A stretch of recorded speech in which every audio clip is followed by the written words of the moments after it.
अगर हनुमान चालीसा डर हटाने के लिए होती तो राम जी की सेना को स्ट्रेटेजी बनाने की जरूरत नहीं पड़ती। आज का बिजनेसमैन डरा हुआ है, डिसीजन टाल रहा है, ओवर थिंक कर रहा है और भगवान से बोल रहा है हे भगवान कुछ कर दो। लेकिन हनुमान चालीसा क्या कहती है? हनुमान चालीसा कहती है पहले तू बन, फिर तेरे लिए भगवान काम करेंगे। दोस्तों आज मैं आपको एक छोटी सी कहानी सुनाता हूँ। ये हर इंसान पे लागू होती है और आज का इंसान यही कर रहा है। दोस्तों एक गैराज में एक मैकेनिक अपना रोज खूब कड़ी मेहनत करता है, रोज अपने टाइम से आता है, शेड्यूल से चलता है, रोज का अपना गोल बनाता है, 18-18 घंटे काम करता है, जी तोड़ मेहनत करता है। जो भी गाड़ी आती है खुद ही उसको रिपेयर करता है, खुद से ही उसको सारी चीजें लेके आना, खरीद के लाना, मार्केट से जो भी आइटम लाना है उसमें फीड करना है, उसकी रिपेयरिंग करनी है, गैरेज की साफ सफाई करनी है, सारा चीज मैनेजमेंट हिसाब किताब सब खुद से संभाल रहा है और खुद लगा हुआ है, कड़ी मेहनत लगा हुआ है, कड़ी मेहनत कर भी रहा है, लेकिन इतना अर्निंग नहीं कर पा रहा। पूरी आंखें लाल हो रखी हैं, थका हुआ रहता है, दिन में पूरा स्ट्रगल खूब करता है, खूब मेहनत करता है। एक दिन ऐसा होता है कि उसके सामने एक बड़ी गाड़ी आती है रिपेयरिंग के लिए और आके रुकती है उसके सामने, गैराज के सामने। खूब बड़ा बिजनेसमैन होता है, उसके अंदर से उतरता है कि आप इस गाड़ी को रिपेयर कर सकते हैं। मैकेनिक उसने कड़ी मेहनत की होती है, उसने पूरा स्किल सीखा हुआ होता है, उसके अंदर खूब टैलेंट होता है, तो वो बोलता है हाँ बिल्कुल मैं इसको ठीक कर सकता हूँ। उसने चाबी दी और बोला इसमें प्रॉब्लम क्या है, तो उसने बताया कि इसमें प्रॉब्लम ये आती है कि चलते चलते बंद हो जा रही है, इसमें दिक्कत आ रही है, बार बार ये प्रॉब्लम आ रही है। तो बोला ठीक है। उसने वो इंजन को खोलना शुरू किया मैकेनिक ने, काफी देर, उसमें ज्यादा देर टाइम नहीं लगाया, बहुत जल्दी उसने खोला खोली की, कुछ कई पाइपें खोली, इंजन में कुछ मिस्टेक्स उसको पता चली, स्टार्टिंग से उसको पता चल गया, उसकी साउंड से वो पकड़ने लग गया कि हर गाड़ी में बीमारी कहाँ है। तो उसने जैसे स्टार्ट किया उसको पता चल गया, तो वहीं से खोलकर उसने फटाफट रिपेयर कर दिया। मैकेनिक ने बिजनेसमैन को बोला इसमें अगर थोड़ा सा सुधार और किया जाए, क्योंकि उसको इंजन का बहुत नॉलेज था, उसने काफी अच्छी रिसर्च कर रखी थी, काफी अच्छी उसमें पढ़ाई लिखाई भी अच्छी कर रखी थी मैकेनिक ने, तो उसको जानता था, क्योंकि रिपेयरिंग का काम जानता था। तो उसने बोला कि अगर इसमें थोड़ा सा सुधार किया जाए तो इसका माइलेज गाड़ी का कई गुना बढ़ सकता है। तब बिजनेसमैन बोलता है हाँ मैंने आपका काम देखा है, आप बहुत अच्छे काम करते हो, आप तरीके से काम करते हो, क्या आप मेरे साथ पार्टनरशिप करोगे? तो चौंक के उसकी तरफ देखता है, बिजनेसमैन की तरफ, और बोलता है कि क्या बोल रहे हैं आप? बोला हाँ बिल्कुल सही बोल रहा हूँ, जो आपने ये गाड़ी रिपेयर की है ये मेरी ही गाड़ी है और मैं इस कंपनी का मालिक हूँ। इस जो ये मेरी गाड़ी है ये मेरी ही कंपनी की गाड़ी है और मैं इस कंपनी का मालिक हूँ। मुझे ऐसे ही कुछ मैकेनिक्स की जरूरत है जो मैं उसके साथ में पार्टनरशिप करके और अच्छा मैन्युफैक्चर इंजन बना सकूं और लोगों का भलाई का काम कर सकूं, उनके और अच्छी से अच्छी अपनी कंपनी को आगे लेके जा सकूं। मुझे आप जैसे मैकेनिक्स की जरूरत है और मैं आपके साथ पार्टनरशिप बिल्ड करके, आप सिर्फ गाइड करेंगे। मेरे पास बहुत बड़ी मैन्युफैक्चरिंग मशीनें हैं, आज की हाई पावर टेक्नोलॉजी मेरे पास है, उसको अगर यूज किया जाए और आपका दिमाग को यूज किया जाए तो मैं अच्छे से अच्छे इंजन और गाड़ियां मैन्युफैक्चर करके मार्केट में उतार सकता हूँ और हम बहुत अच्छा पैसा अर्न कर सकते हैं। तो अभी मैकेनिक क्या करता है, उसके विचार चलते हैं कि मैं दिमाग में नहीं, अगर बोले ये इतना बड़ा आदमी मेरे साथ क्यों पार्टनरशिप करेगा, और वो नेगेटिव थॉट्स में उलझ जाता है। उसके दिमाग में चल रहा है अगर मैं गैराज को बंद करके गया कहीं मेरा बिजनेस पीछे से फेल तो नहीं हो जाएगा और ये मेरे को आगे चल के चीट तो नहीं कर देंगे। तभी क्या करता है बिजनेसमैन, इसकी थॉट को पहचान लेता है, क्योंकि तो बड़ा बिजनेस ऐसे ही तो ऊपर नहीं पहुंचा है। बोले ठीक है आप इतने बोले नेगेटिव विचार मत सोचिए, आपको हम पूरा लिखा पढ़ाई करके पूरी डील करेंगे, हम डील साइन होगी हमारे दोनों के बीच में और कानूनी तौर पे हम डील करेंगे। ऐसे नहीं कि मैं आपको चीट कर लूं, आप ये सोच रहे होंगे कि हमारे साथ अगर चीटिंग होगी, तो आपके साथ कोई चीटिंग नहीं होगी, हम पूरी डील करेंगे। हम 10 या 15 साल जितना आप चाहो हमारे साथ काम करके उसके डील के ऊपर साइन होगा, उसके हिसाब से आपको 50% आपको मार्जिन मिले। जो भी आप गाड़ी मैन्युफैक्चर आपके नाम से होंगे, आप जो भी सुधार करेंगे उसमें आपका 50% मार्जिन जो भी होगा वो आपका होगा और 50 हमारा होगा। अगर आपको मंजूर है तो आप मेरे साथ चलिए। तो दोस्तों फिर भी वो नेगेटिव सोच रहा है। तो यही आज का जनरेशन कर रही है, यही आज का इंसान नेगेटिव होते जा रहा है। वो सोचता है, वो ये नहीं देख रहा इतना बड़ा आदमी, इतनी बड़ी कंपनी का मालिक मुझे 50% शेयर्स का मालिक बना रहा है, 50% पार्टनरशिप में लेके जा रहा है, और मैं अभी ये छोटे से गैरेज के बारे में सोच रहा हूँ और वो लगा है अकेला सब कुछ में संभाल रहा है, अकेला काम कर रहा है, अकेला सब कुछ कर रहा है। तब वो बनेगा क्या, वो आगे बढ़ पाएगा क्या? हम क्या कर रहे हैं, हम अकेले ही सब कुछ सुधारने में लगे। अगर हम तरीके से बनाए, बिजनेसमैन की स्ट्रेटेजी को अपनाएं, अगर कैसे बिजनेस होता है, कैसे हम अपना काम सारा ही हम नहीं करेंगे, तो अगर सभी काम हम संभालने लगेंगे, हिसाब किताब भी हम देखेंगे, मैन्युफैक्चरिंग भी हम देखेंगे, सामान भी हम लेके आएंगे, तो हम आप लाइफ में आगे बढ़ सकते हैं क्या? नहीं। वही हमारे को, अगर जैसे उसके पास अपॉर्चुनिटी आई, उसने उसको तुरंत पकड़ लिया और उसके साथ चला गया, और फिर देखो आज वो अरबों खरबों में कमाई कर रहा है। सिर्फ एक आइडियाज के ऊपर आराम से बैठा रहता है, सिर्फ अपने इंजन की मैन्युफैक्चरिंग का काम बताता है, गाड़ी में डिजाइन का काम करता है, उसको बताता है कि इस डिजाइन की हम गाड़ी में मार्केट होता है। आज वो अरबों खरबों रुपए कमा रहा है। तो ये होता है कमाने का, अपनी स्किल को सही जगह जगह पे लगाना। अगर आप स्किल जानते हो और फिर आप भगवान को दोष देते हो, अपना पात्र तो बड़ा कीजिए। छोटा पात्र रखोगे तो उतना ही आपको भगवान देंगे। अगर अपने पात्र को, अपनी स्किल को, अपने नॉलेज को बाहर कहीं लगाएंगे, बड़े स्ट्रेटेजी के ऊपर लगाएंगे, कहीं बिजनेसमैन से मिलके, कहीं कुछ हर चीज का आप जानकारी हासिल करके अगर उस दिमाग को आप यूज करेंगे, अगर अपना खुद का कुछ करेंगे और छोटे से शुरुआत करेंगे, ऐसा नहीं अगर छोटे से भी शुरुआत करो तो आप बड़े बन सकते हो, लेकिन पूरी तैयारी से। जैसे हनुमान जी ने पूरी ऐसे ही बस सीधे लंका पे चढ़ाई कर दी थी क्या? नहीं, उन्होंने पूरी स्ट्रेटेजी बनाई, रोड मैप कैसे बनाया, उन्होंने पुल बनाया, उसके बाद में सारी चीजें हम कैसे लड़ेंगे, सारी चीजों का पता लगाया, पूरे गली गली को वो छान मारा उनकी कि भाई कहाँ कहाँ से रास्ते हैं, सारी चीजें उन्होंने देखी, तब जाके फिर उन लंका पे विजय की और तब जाके सीता माता का पता लगाया और उनको बचा के लेके आए। ऐसे ही हो गया। यही तो हम गलतियां करते हैं, हम सब कुछ संभालने लगते हैं, सब कुछ अपने कंट्रोल में रखना चाहते हैं। ऐसा नहीं होता। अगर आप कंट्रोल को डाइवर्ट करके सबको अपने सेनापति, अलग अलग चीजें, अलग अलग डिपार्टमेंट को सौंपेंगे और अपने से कुछ अलग से सोचेंगे कि हाँ मुझे करना क्या है, वो चीज को अगर लेके जाएंगे तो आप जिंदगी में सफल होंगे। आज का इंसान क्या कर रहा है, सब कुछ मैं ही अपने आप करूं।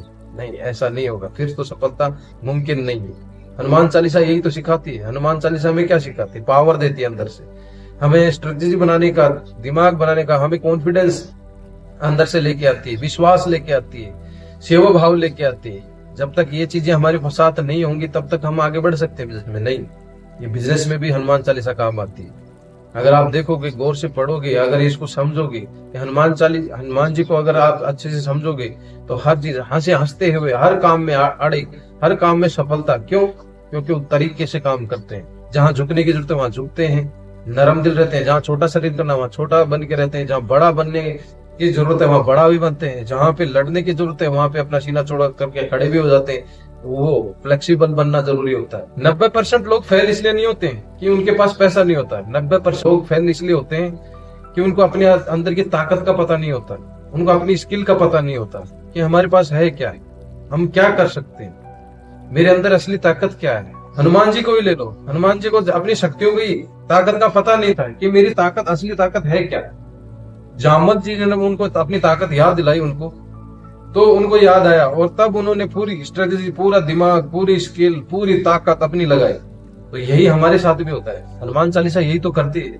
हमें क्या करती है? हमें अपनी ताकत का एहसास कराती है। हमारी बुद्धि, हमारा विवेक, हमारी क्षमता, उसको जगाने का काम करती है। अगर आप सही से हनुमान चालीसा को समझते हुए अगर पाठ करते हैं तो हमारे अंदर की ताकत क्या है, हमारे अंदर स्किल क्या है, हम क्या कर सकते हैं, हम छोटे से कैसे शुरुआत करते हैं, वो सब चीजें हमारे को कौन देती है? हनुमान चालीसा देती है। दोस्तों यकीन मानो, ये मेरे से लिखवा के ले लो। अगर आप निरंतर पूरी सच्चाई से, पूरे मन से हनुमान जी में पूरा ट्रस्ट दिखा के अगर आप करते हैं तो आपके अंदर वो स्किल आती है, वो ताकत आती है, वो सेवा भाव आता है, वो आत्मविश्वास आता है, वो निरंतरता आती है।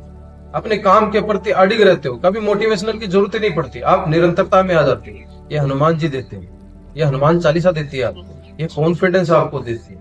हर जगह से आप किसी भी परिस्थिति से लड़ने की क्षमता देती है। इतनी भी गिरावट आ जाए तब भी आपको फर्क नहीं पड़ता है। कैसे भी लोग आपको ताने मारे तब भी आपको फर्क नहीं पड़ता है। कैसे भी आपकी परिस्थिति में आप चाहे टूट रहे हो, आपके कोई रिश्तेदार, आपके कोई भाई बहन आपके सपोर्ट में नहीं है, फिर भी आप टूटते नहीं हो।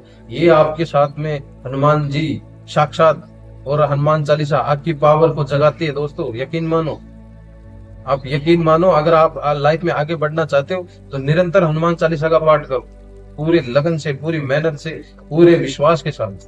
तब देखो आप चमत्कार हनुमान जी और हनुमान चालीसा। आप अपने आप से हर रोज ये सवाल पूछो हनुमान चालीसा से पढ़ते हुए कि मैं किस काम में परफेक्ट हूँ। सबसे ज्यादा शक्ति मेरे किस काम में आती है, कौन सा ऐसा काम है जो मैं रोज करता हूँ लेकिन आप पकड़ नहीं पाते उसको अगर आप करो तो मेरी ताकत और मेरा विश्वास बहुत ज्यादा है उसमें।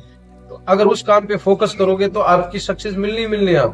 आप उसको ढूंढिए उस काम को कि मुझे इस काम को करने में आनंद भी आता है और मैं जी जान से पूरी मेहनत से करता हूँ और मजा भी आता है इस काम को करने में। उस काम को ढूंढिए तो सही।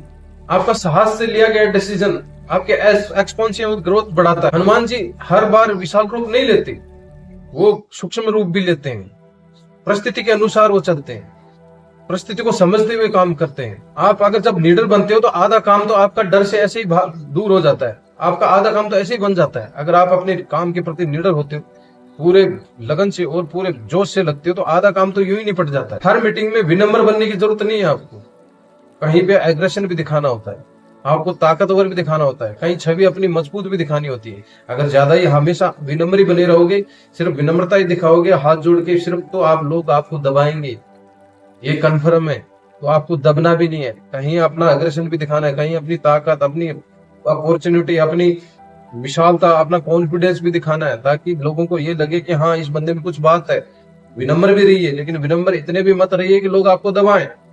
तो ये चीज भी आपको हमेशा याद रखनी। हर महीने आप एक ऐसा डिसीजन लो जो आपको डराए, जो आपको लगे कि हाँ इससे करने से डर लग रहा है, मैं फेल तो नहीं हो जाऊंगा। अगर आप ऐसा हर महीने ऐसा कोई डराने वाला डिसीजन लेते हो जो रिस्केबल हो, जो रिस्क लेने से आपको डराता हो, आपको लगे कि नहीं फेल हो जाएगा, कुछ गड़बड़ हो जाएगी, ऐसा डिसीजन पक्का लीजिए।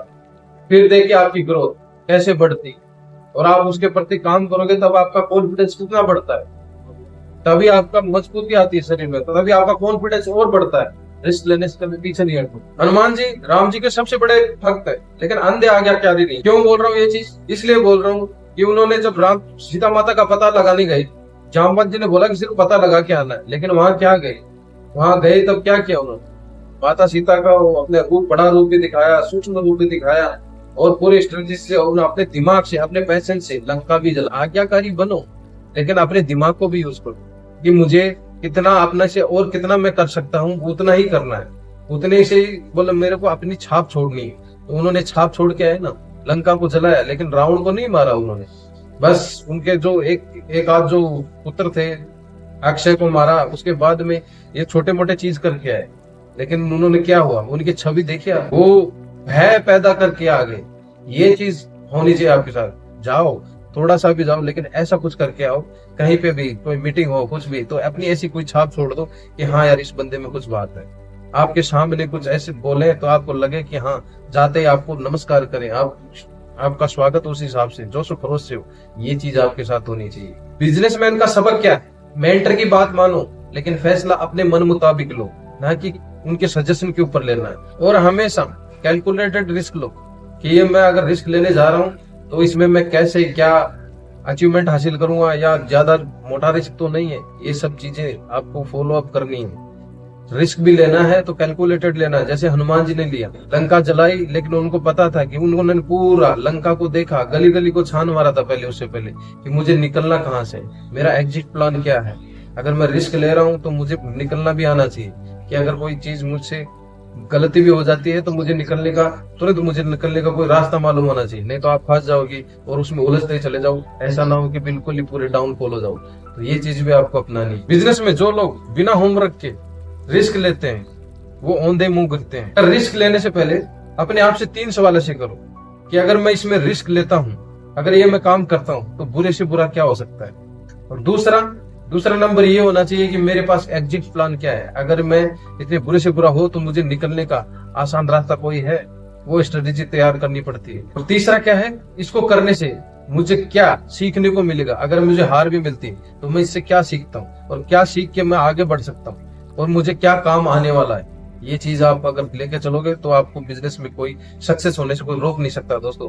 फिर हनुमान जी और हनुमान चालीसा आपको हमेशा आगे बढ़ाने में मदद करेगी, ये यकीन मानो। बिजनेस में आपका सबसे बड़ा दुश्मन क्या है? बिजनेस में सबसे बड़ा दुश्मन आपका ईगो है। कभी भी ईगो नहीं पालना कि मार्केट में सिर्फ मैं ही एक हूँ, राजा हूँ, मेरी ही मार्केटिंग सबसे अच्छी है। ये कभी भी गलतफहमी नहीं रखना, क्योंकि शेर को सवा शेर जरूर मिलता है। तो लेकिन आपको पूरी स्ट्रेटेजी के हिसाब से अगर काम करोगे तो लाइफ में आगे बढ़ोगे ही बढ़ोगे। जैसे हनुमान जी ने कभी भी अपने काम का क्रेडिट खुद को नहीं दिया, श्री राम जी को दिया कि श्री राम जी की कृपा से सब कुछ हो रहा है। ऐसे ही अगर आप अपने हाथ एम्प्लॉय रखते हो, कोई भी ऐसे कोई काम जो वर्क आपके साथ हेल्प पर रहते हैं, काम करने वाले रहते हैं, उनको आप हमेशा क्रेडिट दो किसी भी काम में। चाहे सक्सेस आपने खुद ने हासिल करो, आपको पता है कि मैंने पूरी मेहनत की, मैंने पूरी स्ट्रेटेजी बनाई, मैंने पूरा अचीवमेंट हासिल किया है, मैंने अपने तरीके से काम चलाया है, लेकिन फिर भी क्या करना है, अपने एम्प्लॉय को, अपने जो साथ काम कर रहे हो उनका हमेशा हौसला बनाते रहिए और क्रेडिट काम का सब हमेशा उनको दीजिए। फिर देखिए आपकी सक्सेस रेट कितनी बढ़ती है। अगर आप पूरा क्रेडिट खुद पे ही मैं करने लगोगे तो आपको गिराने से कोई रोकने वाला नहीं। ये ध्यान रखना, हमेशा क्रेडिट अपने जितने भी साथ वाले, परिवार वाले या कोई भी आपकी हेल्प करता है उनको क्रेडिट उनको दीजिए, अपने आप को क्रेडिट मत दीजिए। जिस दिन आप अपने आप को क्रेडिट देने लगेंगे और आप अपने को देखेंगे कि मेरी सराहना हो, मेरी वाहवाही हो, तो फिर आप बहुत जल्दी गिर जाएंगे। आगे बढ़ने का आपका रास्ता वहीं से ब्लॉक हो जाता है। आज के मार्केट में क्या हो रहा है, सब छूट दे रहे हैं, बेनिफिट्स दे रहे हैं, एक के साथ एक फ्री दे रहे हैं। आप ऐसा मत करो, आप अपने प्रोडक्ट पे दे दो, क्वालिटी पे ध्यान रखो कि मुझे अच्छा प्रोडक्ट बनाना, अच्छी क्वालिटी देनी है, अच्छा विश्वास बनाना है। और कुछ ऐसा एक विश्वास ऐसा पैदा करो, ऐसी क्वालिटी के ऊपर ऐसा वादा करो कि मैं जीवन भर ये वादा निभाऊंगा, मैं कभी तोड़ूंगा नहीं। उस वादे पे आप पब्लिसिटी दो, पूरे प्रचार प्रसार भी कर सकते हो, आज के सोशल मीडिया पर डाल सकते हो कि मेरे प्रोडक्ट में ये ईमानदारी के साथ ये चीज है। तो आपका मार्केट लाइफ टाइम चलेगा और लाइफ टाइम पे आप लोग आप पे ट्रस्ट दिखाएंगे, विश्वास बनाएंगे, आपके साथ रिश्ता जोड़ेंगे, तो आपका बिजनेस मल्टीपल ग्रोथ करेगा। यकीन मानो दोस्तों। लेकिन आपको खुद से वादा करना है कि मैं इसके साथ कोई कॉम्प्रोमाइज नहीं करूंगा, इस प्रोडक्ट में मैं ये क्वालिटी रखूंगा तो रखूंगा ही रखूंगा। और पूरे विश्वास के साथ, ठोक बजा के साथ आप बोल सकते हो कि नहीं, मेरे माल में ये शुद्धता है, ये मेरी माल शुद्ध है और मैं इसकी क्वालिटी पे पूरा कॉन्फिडेंस रखता हूँ। तब आपका विश्वास दुनिया मानेगी और आपको सक्सेस मिलेगी ही मिलेगी। जो 7 बार पाठ कर कोई छुट्टा ही बंदे महासुख होई। इसका मतलब क्या है? इसका मतलब यह है कि हनुमान चालीसा एक बार पढ़ने से कुछ नहीं होता, इसको लगातार पढ़ना पड़ता है, इसके लिए लगातार मेहनत करनी होती है, लगातार लगन चाहिए। वैसे ही बिजनेस के ऊपर आपको लगातार निरंतरता बनाए रखनी है। कॉन्फिडेंस थोड़ी देर के लिए हो सकता है, लेकिन निरंतरता जरूरी है। आप निरंतरता बनाए रखें अपने बिजनेस के प्रति। इसके लिए रोज एक्शन लें, चाहे छोटा ही लें, लेकिन रोज एक्शन लेना है, रोज कुछ ना कुछ करना है अपने बिजनेस पे। रोज कोई नया आइडिया सोचने हैं, तब आपका बिजनेस ग्रो करता है। आपको रोज वही गुणवत्ता, वही काम, वही विश्वास, वही कॉन्फिडेंस, वही निरंतरता रोज बनाए रखनी है। तब देखो आप कमाल क्या होता है। हनुमान चालीसा कोई मंत्र नहीं है जो एकदम से चमत्कार कर दे, ये एक बिजनेस मैनुअल है, बस संस्कृत में लिखी हुई। अगर आप शुरुआत से डरते हैं, टालते रहते हैं, हनुमान जी से और हनुमान चालीसा से भी उम्मीद करते हैं कि सब कुछ ठीक कर देंगे, तो आप हनुमान चालीसा नहीं कर रहे, फिर तो आपके लिए हनुमान चालीसा बनी नहीं। अगर आप अपने काम को टालते रहते हैं और सिर्फ ख्वाब देखते रहते हैं तो नहीं होगा, आपको एक्शन लेना ही लेना होगा। डरिए मत। अगर हनुमान जी और हनुमान जी में आप हनुमान चालीसा में विश्वास करते हैं तो एक्शन लीजिए और आगे बढ़िए। एक कदम रखने का डर है आपका, अगर जिस दिन आप कदम आगे बढ़ा दोगे और पूरे कॉन्फिडेंस के साथ किसी भी बिजनेस में, कोई भी आप छोटी से छोटी स्किल जानते हैं, आप शुरुआत तो कीजिए, चाहे छोटी से ही शुरुआत कीजिए, आपको सफलता मिलेगी मिलेगी। ये हनुमान जी और हनुमान चालीसा का वादा है दोस्तों। अगर आपको वीडियो अच्छा लगा तो लाइक करो, सब्सक्राइब करो और ज्यादा से ज्यादा लोगों को शेयर करो। जय श्री राम दोस्तों, जय हनुमान। धन्यवाद दोस्तों।